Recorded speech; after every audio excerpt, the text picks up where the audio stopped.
बच्चों, आज की क्लास में आपका फिर से स्वागत है। आज हम आपके लिए अब कहाँ दूसरों के दुख से दुखी होने वाले पाठ का सारांश लेकर आए हैं। इस पाठ में लेखक ने बताया कि जब कुदरत ने जब सृष्टि की रचना हुई, जब धरती का निर्माण हुआ, तो सभी जीवधारियों के लिए बराबर बराबर हिस्सेदारी रही। सब पर सबका समान अधिकार था, सबको जीने का अधिकार था, कोई किसी को दबा नहीं सकता था। उनकी सोच में ये शामिल था। लेकिन आदमी अपने स्वार्थ के लिए सब कुछ, पेड़ों को, जंगलों को, नदियों को, पहाड़ों को, सबको नुकसान पहुंचाता, क्षति पहुंचाता, सब पर अपना एक आधिपत्य जमाना चाहता है।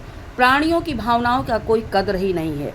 लेखक ने यहाँ पे इतना अच्छी लाइन बोला है कि पंछी, मानव, पशु, नदी, पर्वत, समंदर आदि की इसमें बराबर की हिस्सेदारी है। धरती किसी एक व्यक्ति विशेष, एक प्राणी विशेष की नहीं है। यह और बात है कि इस हिस्सेदारी में मानव जाति ने अपनी बुद्धि से बड़ी बड़ी दीवारें खड़ी कर दी। पहले पूरा संसार एक परिवार के समान था, जिसको कि हम वसुधैव कुटुंबकम कहते हैं।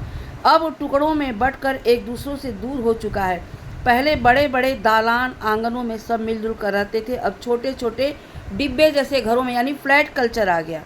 सब सिमटने लगा। बढ़ती हुई आबादियों ने समंदर का पीछे, इतनी ज़्यादा आबादी बढ़ गई कि समुद्र को पीछे ढकेलने लगे।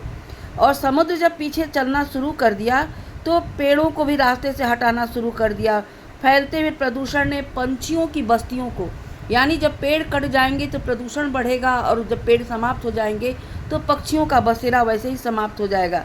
बारूदों की विनाश लीलाओं ने वातावरण को सताना शुरू कर दिया। अब गर्मी में ज़्यादा गर्मी, बेवक्त की बरसातें, जलजले, सैलाब, तूफान और नित्य नए रोग मानव और प्रकृति के इसी असंतुलन के परिणाम है। नेचर की एक सहन शक्ति की एक सीमा होती है। नेचर के गुस्से का एक नमूना कुछ साल पहले बम्बई में देखने को मिला था, और यह नमूना इतना डरावना था कि बम्बई निवासी डर करके अपने अपने पूजा स्थल में अपने खुदाओं से प्रार्थना करने लगे थे। और कई सालों में बाद में बड़े बड़े बिल्डर भी आए तो समुद्र को वही उसका करने लगे।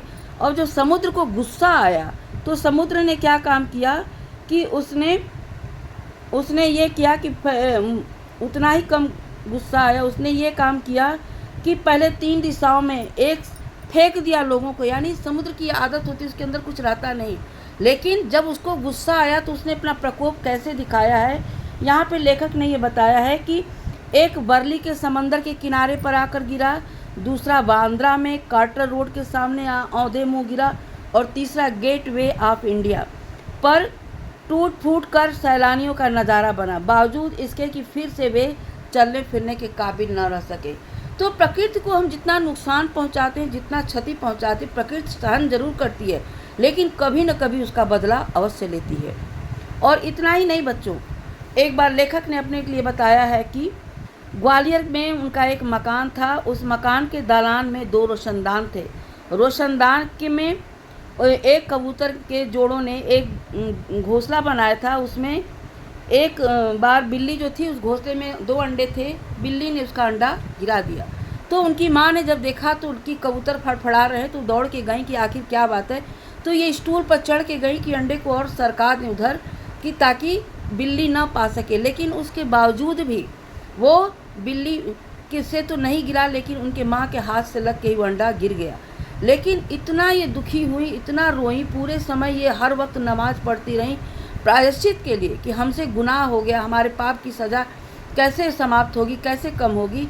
तो ये हर समय नमाज पढ़ती, पूरे दिन इन्होंने रोज़ा रखा। लेकिन कबूतरों का जो दुख था, वो दुख तो बहुत असहनीय था कि उसके सामने ही दोनों ही उसके अंडे गिर के समाप्त हो गए। बच्चों, आज की क्लास में इतना।